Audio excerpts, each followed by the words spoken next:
403 विधानसभा सदस्यों वाली उत्तर प्रदेश विधानसभा की स्ट्रेंथ इस समय है 399। 4 सीटें खाली। यहां 10 राज्यसभा सीटों पर चुनाव हो रहे हैं। ऐसे में एक उम्मीदवार की जीत के लिए प्रथम वरीयता फर्स्ट चॉइस वाली 37 वोटों की जरूरत पड़ेगी। यहां बीजेपी को अपने सभी 8 उम्मीदवारों की जीत सुनिश्चित करने के लिए 296 विधायकों के प्रथम वरीयता के वोट की जरूरत है। बीजेपी, आरएलडी, सुभाषपा, अपना दल, निषाद पार्टी, जनसत्ता दल, लोकतांत्रिक समेत एनडीए के सभी घटक दलों को भी मिला लें तो नंबर पहुंचता है 288। यानी कितने कम रहे? 8 वोट उन्हें और चाहिए। और सवाल यही उठ रहा है कि क्या इस डिनर में उन 8 वोटों को इधर से उधर करने की बात होगी, जबकि समाजवादी पार्टी ने 3 उम्मीदवार उतारे। नंबर इनके पास भी नहीं है।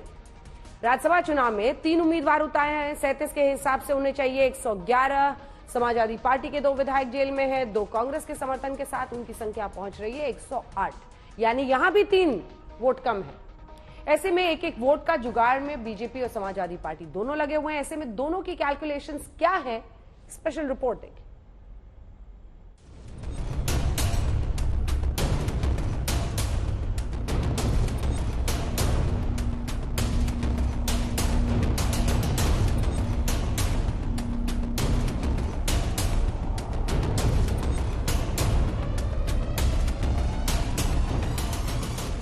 यूपी के राज्यसभा चुनाव में 8वां उम्मीदवार कैसे जिता पाएंगे योगी?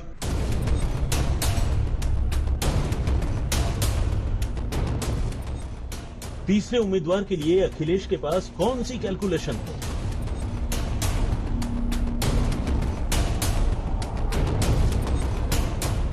यूपी में 8वां कैंडिडेट जिताने के लिए एनडीए के पास 8 वोट की कमी।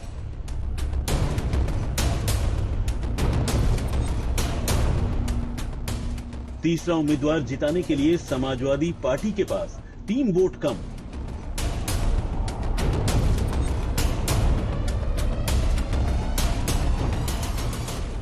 फिर भी दोनों पार्टियों ने कैसे भरा अपनी अपनी जीत का दम। और इसलिए यूपी में राज्यसभा की लड़ाई बेहद दिलचस्प हो जाती है। ऐसे में एनडीए खेमा पूरा जोर लगा रहा है। यूपी में राज्यसभा चुनाव को लेकर हलचल तेज है। ऐसे में सुबह सुबह राजा भैया से ओम प्रकाश राजभर ने चाय पर चर्चा की और इस मुलाकात के बाद संजय सेठ की जीत की गारंटी दी है। संजय सेठ चुनाव जीत रहे हैं बम्पर रोड से। अब देखिए सपा तो चिल्लाने लगी खरीद फरोख्त हो रहा है। बोल रहे हैं ना, क्यों कह रहे हैं? वो जान रहे हैं कि अब यही एक रास्ता है बताने का, दूसरा तो है नहीं। आपको लगता है सब आपके साथ हैं, यहाँ प्रशिक्षण कार्यक्रम में आए, लेकिन विधायक तो आपके 3 ही दिखाई पड़ रहे हैं। ऐसा है ना, कुछ लोग सट के करेंगे, कुछ लोग हट के करेंगे। अभी खेल देखते जाइए। आपको बता दें कि समाजवादी पार्टी के प्रदेश अध्यक्ष नरेश उत्तम की भी राजा भैया से मुलाकात हुई। उसके बाद अखिलेश से फोन पर बातचीत के बाद राजा भैया की पार्टी जनसत्ता दल के विधायकों की वोटिंग पर सस्पेंस बना हुआ था। लेकिन वोटिंग से एक दिन पहले ही राजा भैया ने अपने पत्ते खोल दिए हैं और साफ साफ कहते हुए अखिलेश यादव की चिंता बढ़ा दी है कि वो किसी भी कीमत पर बीजेपी को ही वोट करेंगे। जनसत्ता दल का वोट भाजपा के साथ है। आपको तो समाजवादी पार्टी की तरफ से भी ऑफर था, बुला रहे थे, नहीं समर्थन दे दी। स्वाभाविक है, जो चुनाव लड़ेंगे वो संपर्क करेंगे, लेकिन हम तो स्पष्ट कह रहे हैं कि इस चुनाव में, राज्यसभा के इस चुनाव में जनसत्ता दल भाजपा के साथ है। ओम प्रकाश राजभर का दावा ये भी है कि गायत्री प्रजापति की पत्नी, इसके अलावा बीएसपी से बीजेपी में शामिल हुए रितेश पांडे के पिता राकेश पांडे भी एनडीए को वोट देंगे।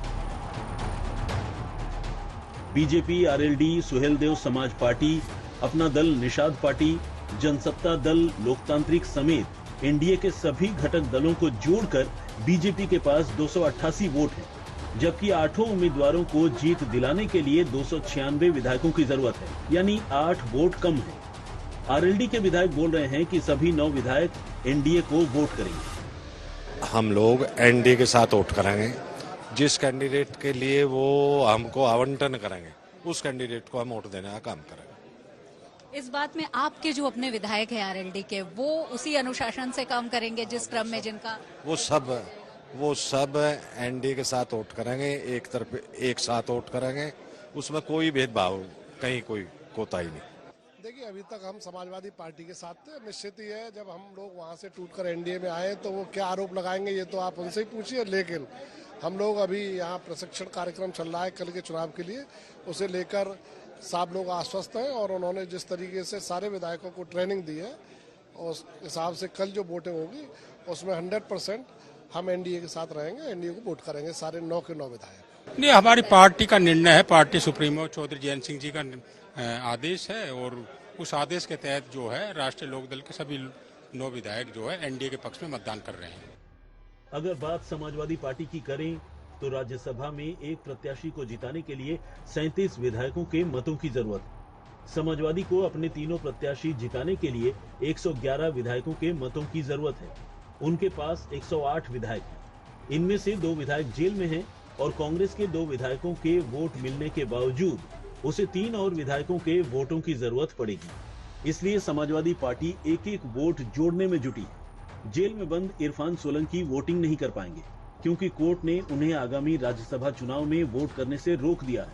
समाजवादी पार्टी के एक और विधायक रमाकांत यादव भी जेल में है।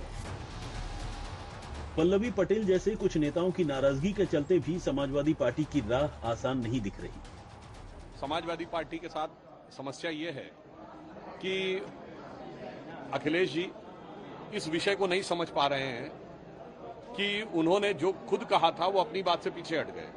अब उदाहरण के लिए उन्होंने कहा था पीडीए, अब राज्यसभा के जो उनके कैंडिडेट हैं वो पीडीए कहाँ हैं? वो तो एफडीए हैं, फिल्म स्टार, डायनेस्टी एंड अफसर।